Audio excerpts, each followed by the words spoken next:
Welcome back to the channel. In today's video, we are ranking James Gunn's filmography. James Gunn was born in 1966 in St. Louis, Missouri. His feature film directorial debut was Slither in 2006, and he has since made 6 other films, with the most recent being 2025's Superman. Before he started directing his screenplays, Gunn wrote for 6 other films, including Zack Snyder's Dawn of the Dead, as well as Scooby-Doo and Scooby-Doo 2, Monsters Unleashed. Gunn's big break came when he was hired by Marvel to helm the Guardians of the Galaxy franchise. As his films have become larger in scale, he continues to cast his friends that have been with him from the beginning. Michael Rooker has been in all 7 films. Stephen Blackheart and his brother Sean Gunn have been in all but Slither. Nathan Fillion has been in all but Guardians of the Galaxy Volume 2. Greg Henry has been in all but The Suicide Squad and Superman. Lloyd Kaufman has been in all but Guardians of the Galaxy Volume 2 and Superman. And Michaela Hoover has been in all but Slither and Guardians of the Galaxy Volume 2. Gunn directed The Suicide Squad for DC, while being temporarily fired by Marvel Studios. He was later brought back by Marvel for Guardians of the Galaxy Volume 3, but that would be their last collaboration before he signed a deal with DC Studios to become co-CEO with Peter Safran. Now, usually there's kind of a rhyme or a reason for why, I do a director-ranked video like this, and either it's because they just won Best Director at the Oscars, or because they just had a big film come out, within the month or so that I'm doing this video. And James Gunn did have Superman that did come out a couple months ago, but that wasn't necessarily the when I thought to do this video. It was actually, I guess maybe it was, because it was still kind of that same month. But during that month, I was watching all the Guardians, I watched The Suicide Squad, I watched Superman, I was watching all of these superhero films, all directed by James Gunn, and then it just kind of clicked toward the end of that, the end of that month, that I was like, I just about this 1 month alone, just about watched his entire filmography, so let's go ahead and check the last couple off, in the next month or so we can make this video. And so that's the reason for this. It was just kind of fun realizing, how much he is kind of where he started to where he is now, very clearly just kind of in the superhero realm. It was just kind of interesting to realize that I had just seen his whole filmography. In this video, it is going to be interesting with James Gunn. I'm not necessarily it's weird. He's not necessarily a director that I think that I really love, or he's one of my favorite directors or anything.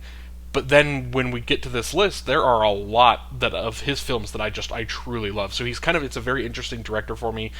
Unfortunately, it does start off a little bit rough, so let's just jump straight into that list. Coming in at number 8, Movie 43.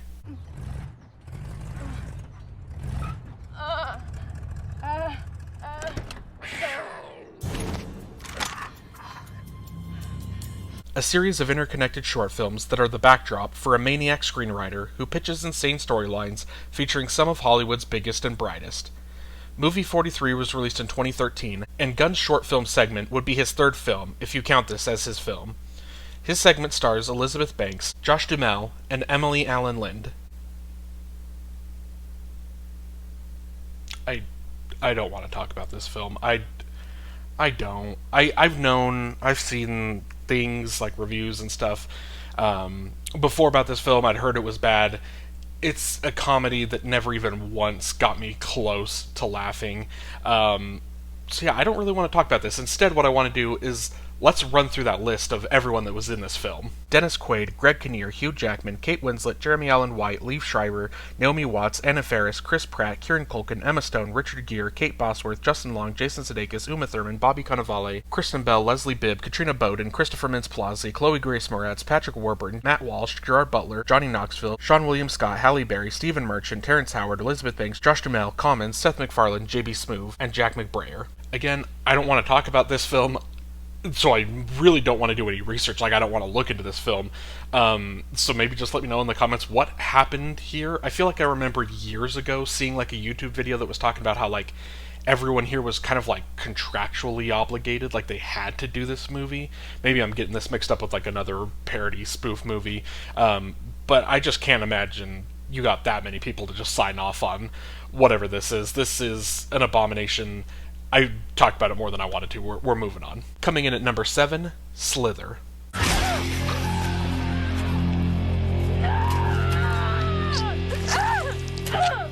How's everybody's evening? Good? Good. A small town is taken over by an alien plague, turning residents into zombies and all forms of mutant monsters. Slither was released in 2006 and was Gunn's directorial debut. The film stars Nathan Fillion, Michael Rooker, and Elizabeth Banks. Now, this was the film that actually kind of is the reason this got delayed a little bit into, because I needed to.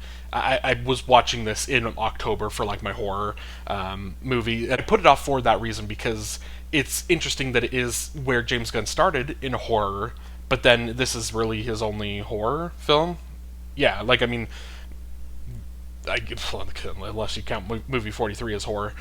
But it's just interesting that, and that is typical, or not typical, but that is a thing that happens, I guess, a lot with directors as they make their directorial debut in horror, and then they branch out into other things. But the thing that I think is interesting here, or worth kind of highlighting and talking about, is with Slither is, as much as it is horror, it is a comedy as well, and that's everything. The rest of this list for James Gunn, it is the one genre, horror, superhero, action, whatever, and then it's also comedy. He does a very good job of kind of infusing that together, putting those both together, and Slither does an excellent job of it. Slither is, to me, I was always very interested in it because I had seen like the poster and stuff on Letterboxd. Really didn't know anything about the film other than just that poster of someone in a bathtub and like looks like there's slugs or something coming out. And so I was always kind of very grossed out by that and was just always kind of very intrigued as to what this movie was.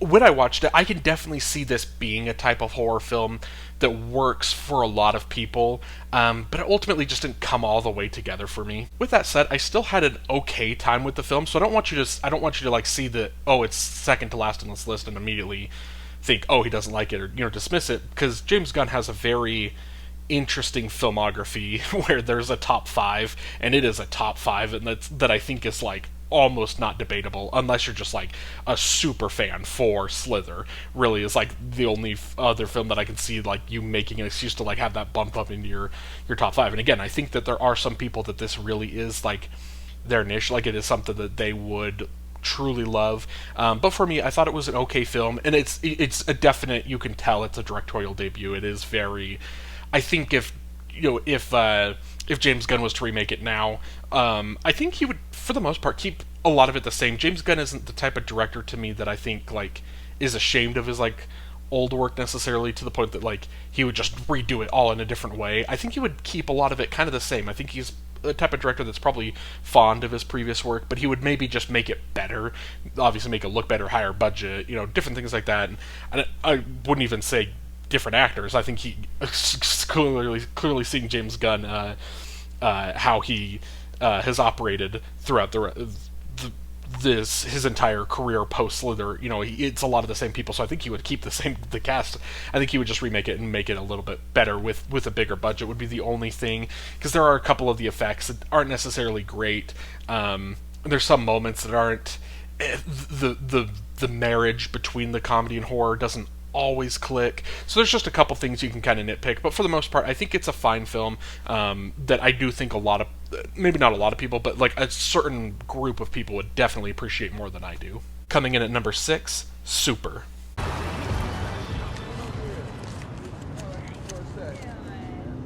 Oh no. I'm very silent. After his wife falls under the influence of a drug dealer, an everyday guy transforms himself into Crimson Bolt, a superhero with the best intentions, though he lacks for heroic skills. Super was released in 2010 and was Gunn's second film. The film stars Rainn Wilson, Elliot Page, and Kevin Bacon. And here we go. This is how quick it turned for James Gunn, of kind of doing the one horror film and then all of a sudden jumps straight into the superhero genre and has never really left. So it starts with Super, kind of an original idea of just, not necessarily, original based, because it's not, it's not like the rest of his films where they're straight comic book adaptations and stuff, but not necessarily like super original, because obviously there's things like Kick-Ass that kind of do this, have done this same thing before. Actually, I need to, off the top of my head, I'm actually not sure which came out first, Super or Kick-Ass. Super's 2010. Kick-Ass had to be before 2010, right? It was like 2008, 2007 maybe. I'm too lazy to look it up, but it is kind of that same kind of thing where it is just kind of a normal person that wants to take on the mantle of being a superhero. I mean, if we really want to prove that it's not super original, you can go back to like Mystery Men. I think that was like 98, 99, something like that, of the same thing. It's a theme, it's a story that's kind of been told before. I do think James Gunn takes this in a interesting direction where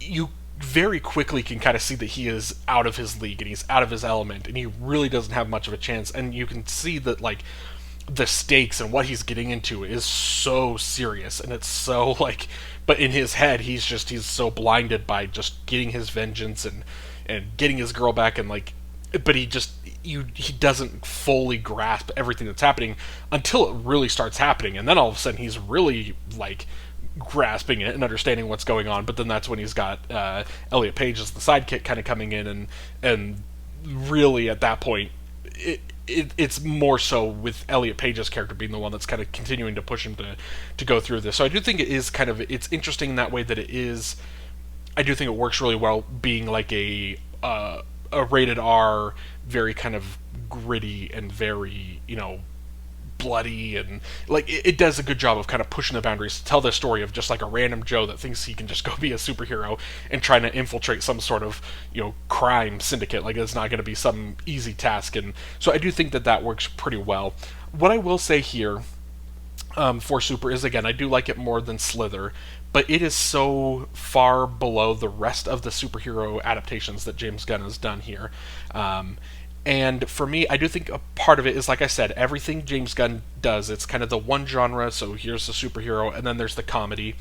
This was during James Gunn's more edgy comedy, where the kind of stuff that he was, why he got fired from Marvel for those tweets, kind of that edgy, pushing the boundary that, like, I don't necessarily, care too much about some of it here, some of the jokes or whatever. It's not like it offends me or that I care or anything, but it's just not as funny to me. It's like I think James Gunn's humor has evolved, and I'm glad he's kind of put this as kind of like the less mature type of humor, kind of the easy, raunchy kind of humor. I think he's kind of graduated past this type of humor a little bit, and so I'm glad for that, because in the next 5 the humor works a lot better in all of those films for me. And this film also does have a plot point that is just kind of one of the most confusing and, in my opinion, one of the most unnecessary plot points, kind of like in the final act of the film, where a character does something, makes a decision, and then it just kind of gets unresolved or not really talked about, or like moving forward. And it's one of those, it's a scene, it's a situation that he puts the characters in the script that I'm like, it kind of rubbed me there. It doesn't need to be there. And so this is the second time I've seen Super, and I remember the first time I really hated that scene. This time I still hate it, but it's, it was whatever. It wasn't like as big of a train wreck as I remember it being the first time. It didn't completely ruin the movie for me, but it is just a really odd decision that I think kind of came from, again, kind of that edgy, immature type of humor that James Gunn had at the time. So again, I'm glad that, I think this film is okay and it is good, but I'm glad that he kind of quickly elevated that humor a little bit, because then you get these next 5 that I think could be in any order, and that the order of these 5 might change every day. They're so tough, but I gotta rank them somehow. Something's gotta be 5th. Coming in at number 5, Superman. I'm as human as anyone. I love, I get scared. I wake up every morning, and despite not knowing what to do, I put one foot in front of the other, and I try to make the best choices I can. Superman, a journalist in Metropolis, embarks on a journey to reconcile his Kryptonian heritage with his human upbringing as Clark Kent. Superman was released in 2025 and was Gunn's 7th film. The film stars David Corenswet, Rachel Brosnahan, and Nicholas Hoult. And again, I love all of these 5 films so much that it feels weird putting Superman here. What I will say is I'm very excited in maybe a year or 2 to come back and watch this video again. Maybe when James Gunn has another, I guess it would be Man of Tomorrow, is that what it's called? Or is he also directing Supergirl? So, I mean, he would have Supergirl and the Superman 2, I think it's called Man of Tomorrow is what he's calling it. he'll have those, so maybe when those come out, I'll be interested to kind of revisit this ranking. Because the reason I think I'm putting Superman here at 5 is just because I haven't had as much time with it as I have these other 4 films. I've rewatched these other 4 films so many times that it's like, I love them, and it's like, it's hard to like put things past it. Like Superman, it's like, I love it, it was a good film, I thoroughly enjoyed it, but it doesn't quite reach that level of love for those other 4, so that's why I'm kind of putting Superman here. But again, it's a blast. It is a film that I see a lot of people have like in their top 10s, top 5. Some people, it's probably still their favorite film of the year, but for me, it was never quite that level of love for me. Like, I think it's currently outside my top 10. It's probably around like 15 or so on the year, but it is still a great movie. And when I rewatched it at this point, a couple months ago, in prep for this video, when I was rewatching it, it's a fun, breezy film, and it's one that, for the people who are the Man of Steel naysayers, and that's, for me, I'm not the biggest Man of Steel fan. I when I first saw it years ago, I remember hating it. I rewatched it, and again, it's not like the worst movie ever made, like some people say, but it's still not necessarily great. And I think for anyone who doesn't necessarily like Man of Steel, that's what makes this Superman adaptation that much better, just because it's so different tonally. It's happy. It's you feel good. There's so many moments. Just kind of multiple monologues that David Cornsweet Superman gets to give, where it feels like that typical, the coach in the locker room giving you a motivational speech, and then you're ready to just run through a brick wall for him, because the way that they talk, in the way that they motivate, the way that specifically, it is the big kind of moment of the film, the scene where he's getting the power from the sun behind him, and he's kind of walking in and out of it, and he's talking about what it means to be human.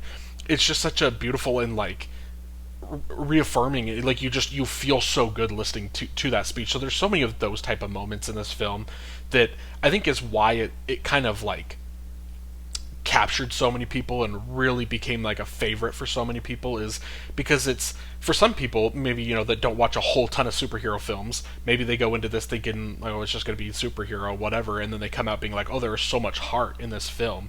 And maybe that's something that if someone only watches a couple superhero films, they only watch kind of the big name ones, like a Superman or whatever, maybe this isn't like a feeling that they leave a superhero film feeling a whole ton. And so it's just something about this that all comes together, I think, so well. It is an amazing film, and like I said, I would love to revisit this list kind of maybe even before James Gunn's next couple films come out, just revisit it in like a year or so. Like I did with the Christopher Nolan, I revisited it within like 6 months and immediately moved a couple of things around. I think it would be kind of the same thing here, where it's like, I think Superman could go up on this list the more time I spend with it, because again, I did like it so much on first watch, as I did with all these others. I think I've had more time with the rest of the films. Coming in at number 4, Guardians of the Galaxy Volume 3. Someday, I'm gonna make great machines that fly. And me and my friends are gonna go flying together into the forever and beautiful sky. Peter Quill, still reeling from the loss of Gamora, must rally his team around him to defend the universe along with protecting one of their own, a mission that, if not completed successfully, could quite possibly lead to the end of the Guardians as we know them. Guardians of the Galaxy Volume 3 was released in 2023 and was Gunn's 6th film. The film stars Chris Pratt, Bradley Cooper, and Vin Diesel. And I think, kind of like what I was just saying about Superman, I think maybe this falls into pretty much the exact same thing, where this is the most recent of the Guardians films, and so maybe I just don't love it as much as the first two because I've had more time with them. But for me, Guardians is pretty definitively, a great movie, but it's like my third of the trilogy. It's definitely my least favorite of the trilogy, which a lot of people, I know this was a lot of people's favorite of the trilogy. I will say that part of, obviously the thing that works so well in this is the heart, everything surrounding Bradley Cooper's Rocket Raccoon, like everything kind of surrounding his story is just so emotional, and it's so beautiful and it's so touching. And so I think that's why a lot of people love this so much, is because of that heart and emotion. But the thing about James Gunn's writing, especially with the Guardians films, is they all have this heart and emotion. Like, they're all beautiful in their own way. And so like there wasn't anything here that necessarily just immediately put it above. I will also say that this one of the things that I don't love the most about this is, and I get that it's very important for the plot, and it's feels kind of true to the characters, but there is a lot of this movie dedicated to our team being upset at each other and yelling at each other and mad, and again, there's some points where it's like, it's definitely, I get that is part of the plot. So when we get to the end and Drax is kind of talking about how they didn't know that he spoke the language, I can't remember what they call it, but the language with like all the kids, and they didn't know he was like this fatherly, as soft of a fatherly figure as he is, and he's kind of like, well, he never asked me, or we you just assume you know what I am, you never asked me about this, and so I understand that all the arguing and everything has to lead to that point where it is kind of this emotional kind of moment when we get there. But there are definitely just moments where all the yelling and the arguing and the fighting does go a little bit too far for me. So I think that's part of why I like this a little bit less. But again, it's a great addition. It's a beautiful send off to the characters. I think that's another really important thing with this film. Part of why this film is so good is you think about in the MCU, every character that has gotten like at least a trilogy. So I mean, like Iron Man, like his trilogy doesn't really like wrap anything up. But to be fair, that's because he's kind of one of the, I guess both like him and Captain America, because they're kind of like some of the founding members of the Avengers. Their when their trilogies end, that there's still more Avengers movies with them, and so it doesn't quite get. They don't really. Obviously, they both get Endgame, so they get their send offs. But in terms of like in their trilogies, they don't really. Thor, again, he had his trilogy, and then he had Avengers that could have been the send off, but then they pushed it another Thor, and not great. And so you think of like Spider-Man. I think Spider-Man has like a pretty good like wrap on his trilogy, but again, we'll see what Brand New Day when that comes out next year, how that alters the trilogy. But I mean, for the most part, most characters don't really get like great. I mean, Ant-Man like is that the last trilogy that's in the MCU, like a horrendous send off if that's the end of Ant-Man. So it's like you get to this film and it's the way that this wraps up these characters. And again, we don't necessarily know I guess at the end it tells you that Peter Quill will return, and we know that to some extent. I think a lot of the other characters, maybe not all of them, but a good chunk of the characters will be back in some capacity, but we don't necessarily know what that is yet.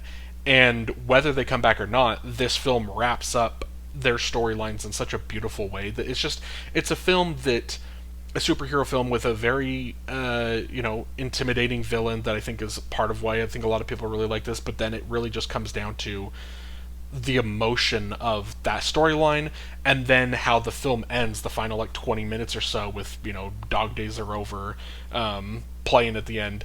It's everything, just the way that this film concludes, it's such a beautiful conclusion for characters that the MCU doesn't necessarily get to reward a lot of their characters with. And so I think that's part of what makes this film so special.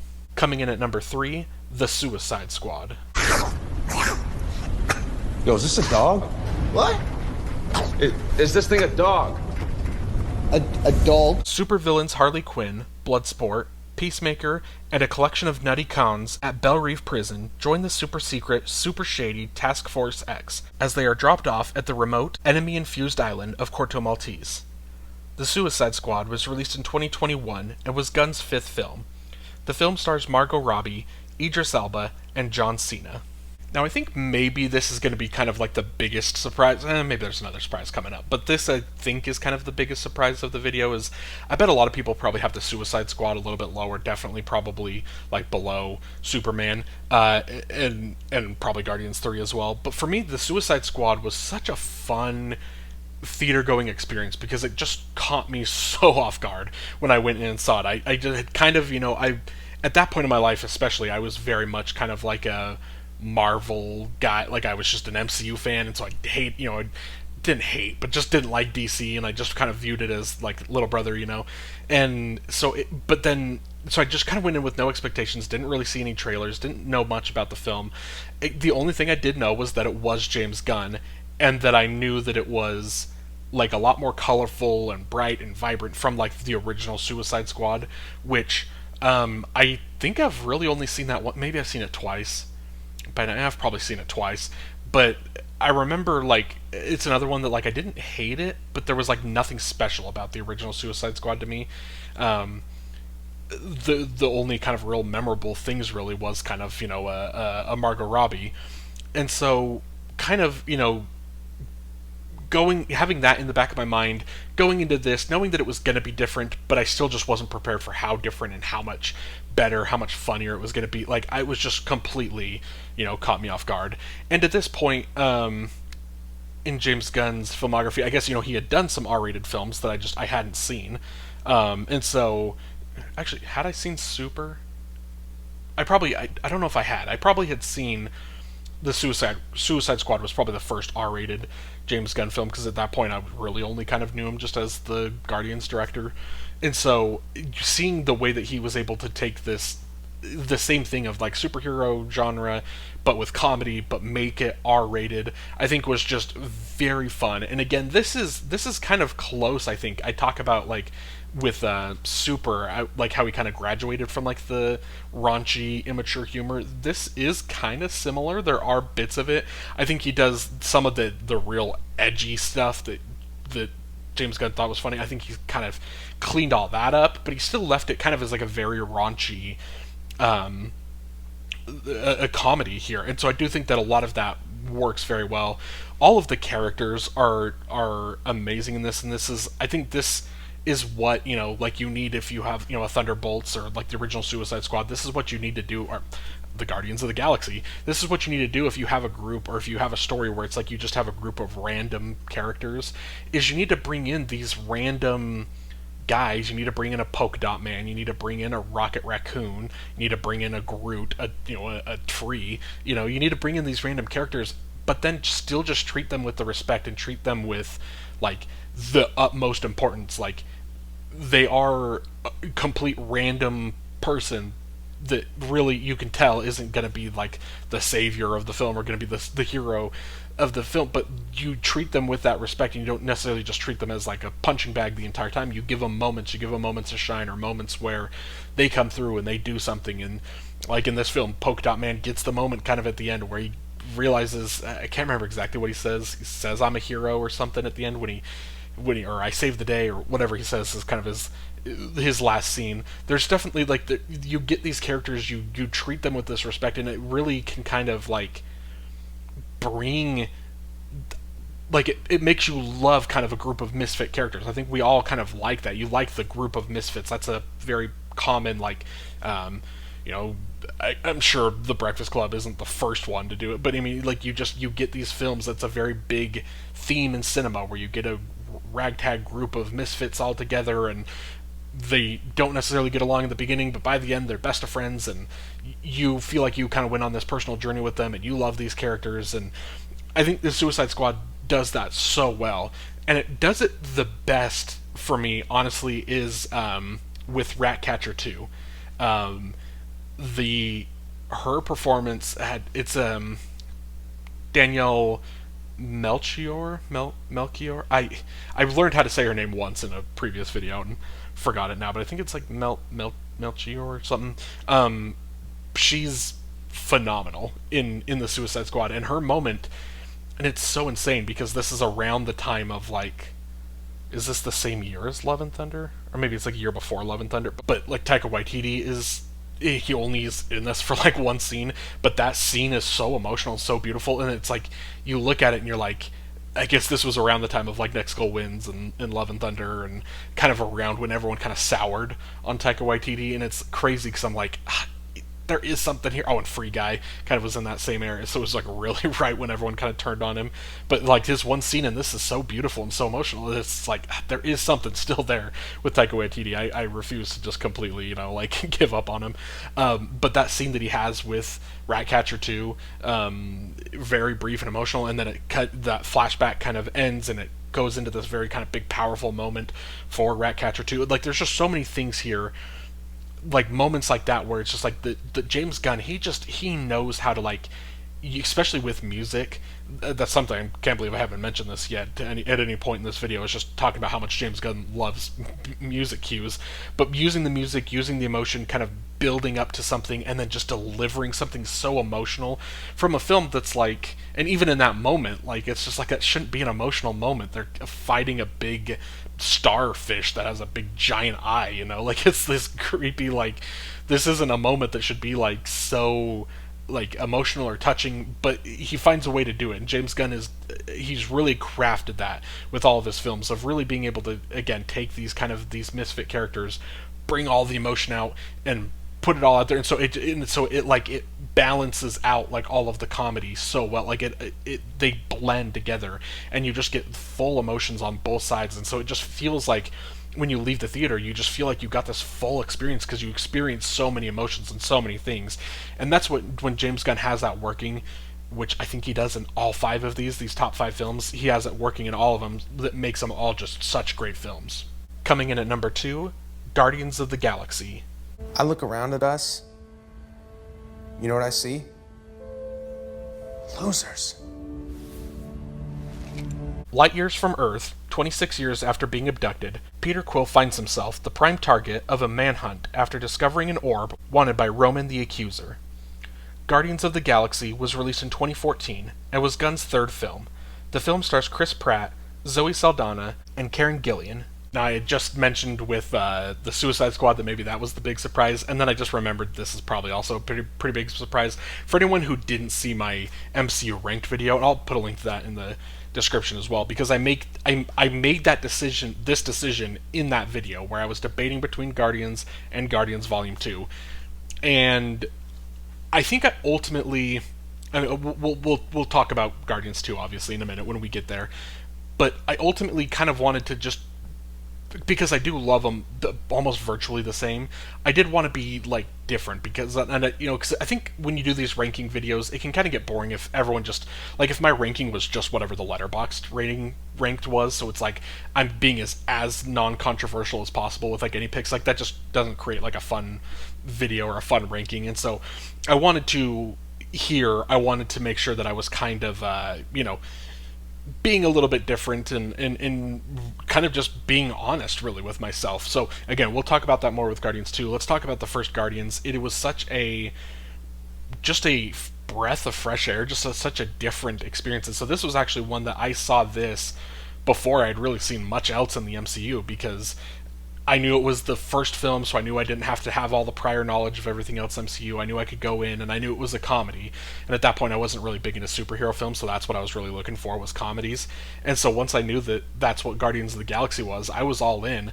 And again, it was one of those that I went in, and I remember when I first went in, I remember being kind of like skeptical or nervous, because I'm just like, I don't know these characters. Like, I'm going to be so lost, I'm going to be so behind. I didn't realize that no one else knew the characters either. That was the whole point of the Guardians of the Galaxy, it being kind of this ragtag group of Z-list characters, that you don't necessarily know. And so it was just such a fun experience of just going in pretty blindly, not really knowing anything about the plot, knowing anything about how it ties into the MCU, not knowing these characters. And so it was just a fun... this is one of the few, I think, like origin story, like superhero origin stories have gotten to a point where it's just like, it's a bad thing when a film does an origin story. And I think part of it is because it's an origin for, we've seen it a million times for Batman and for Superman and for Peter Parker and for, we get it. We know the origin story. We didn't know this origin story, so we kind of needed like a little bit of these characters. But I think James Gunn did it in a way that's like, it doesn't feel like it's an origin story. You're learning about the characters as it goes on, and they deliver some exposition, and they talk a little bit about themselves. But a lot of the origin, like, it's just their lore just kind of continues to build as the films go on, and which I think is just an excellent way of doing it. So it's not like you didn't waste this first film. It was just being, here's how they all became who they are. Like, you just meet them as they are, and so it just kind of drops you in this world, a world that is so different from everything else in the MCU at that point. This was one of the so I guess would this have been probably was the first James Gunn film I ever saw. Yeah, it had to have been. Yeah, this had to have been the first James Gunn film I've ever seen. And so really just not super familiar with, his style of filmmaking, his way of blending action and adventure and comedy, but then also C, not knowing his love for needle drops, and so just getting this amazing soundtrack in a film and all kind of coming in together. It's a film that, again, there's a lot of kind of fighting and bickering as they first get to know each other and meet each other, but then by the end you really do feel like they are a family. They are the Guardians of the Galaxy. Like, it fully earns that with an emotional kind of journey. I don't really need to like sell you on why the Guardians of the Galaxy is so good. And again, it's just as much as I love Spider-Man as like my favorite superhero, Guardians, I think, is pretty easily my favorite trilogy in the MCU because all three films are just so good. They all just absolutely, bring out all of the emotion, and it capitalizes on everything that it's trying to do. I love all three of them, so let's go ahead and talk about the third one. And coming in at number 1, Guardians of the Galaxy Volume 2. I'm Groot. No, that's exactly what you just said. How's that even possible? Which button is the button you're supposed to push? Point to it. No! The Guardians must fight to keep their newfound family together as they unravel the mysteries of Peter Quill's true parentage. Guardians of the Galaxy Volume 2 was released in 2017 and was Gunn's 4th film. The film stars Chris Pratt, Dave Bautista, and Pom Klementieff.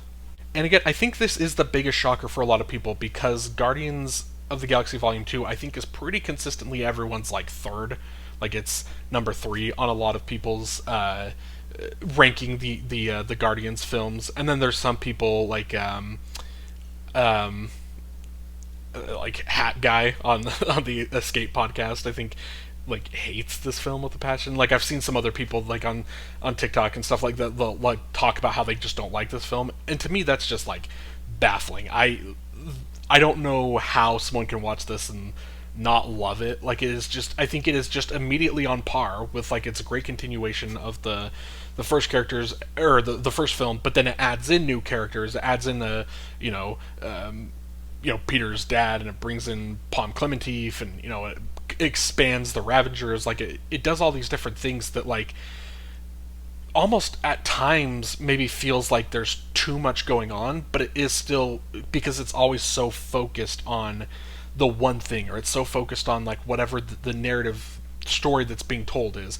And so it does an excellent job of, like, there being some characters over here, like a lot of the characters kind of get separated, and they get separated, I think, in like fun pairings, like where Rocket kind of ends up with Nebula, like they're kind of off together, and then obviously Star-Lord and Gamora are kind of together here, but then you get Drax kind of broken off with Mantis, with Pom Clementieff's character, and so you get everyone kind of as like broken up a little bit into like these unique groups, and so you're kind of getting to experience that, like, the same thing with, like, and then Rocket ends up kind of, after Nebula kind of leaves, Rocket and Groot kind of end up with drawing a blank on his name, Yondu, and so, like, you get, like, everyone is just kind of interacting with different people. You're getting these kind of different relationships being built, and there's just something, and I think if you haven't been able to pick this up yet from this video or any of my other videos, I think an easy thing for me to be able to tell if I'm gonna really love a film or not, it has to have,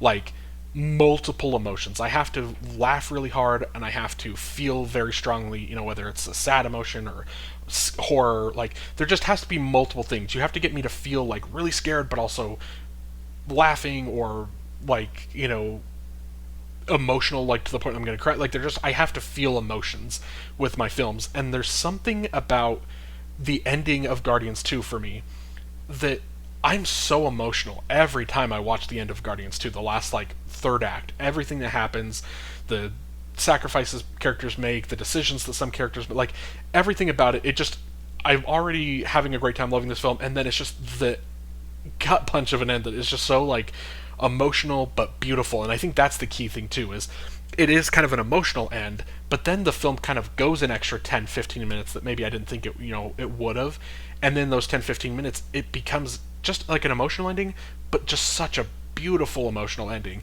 And so I think it's one of those that when I leave Guardians 2, every time I watch it, or when I'm done watching it at home, it hits that point, and I'm feeling everything again. I'm feeling all of those emotions. And so that is the reason for me why I think I love Guardians 2 so much. Again, it's just as quotable as all the other ones. It's got all great, comedic lines, great needle drops. Like, it does everything that the first film does, but there's something, I think the ending of 2, I think I like that ending more than I like the ending of 1.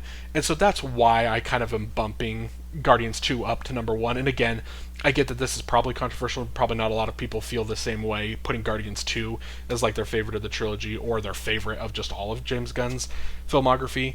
But again, I wanted to be a little bit different. I didn't want to just be consensus because that's boring. But 2, also, like I said, I think this could change next week. Like, this could all just flip around. This isn't like set in stone. I'm always very fluid and like very open to kind of rearranging my lists. So it's very possible that this isn't the ranking for long. But for now, that is my ranking of James Gunn's filmography. And that's it. Thank you so much for watching this video. Let me know down below in the comments what some of your favorite films from James Gunn are, and how you would rank these films, maybe specifically like the Guardians trilogy. It's just kind of interesting to see how people rank that. But let me know that down below in the comments. And if you'd like to like this video and then subscribe to the channel so you don't miss any future videos in this series, Director Ranked series, or just any of the other series that I have going on my channel, I would greatly appreciate it. Have a great day.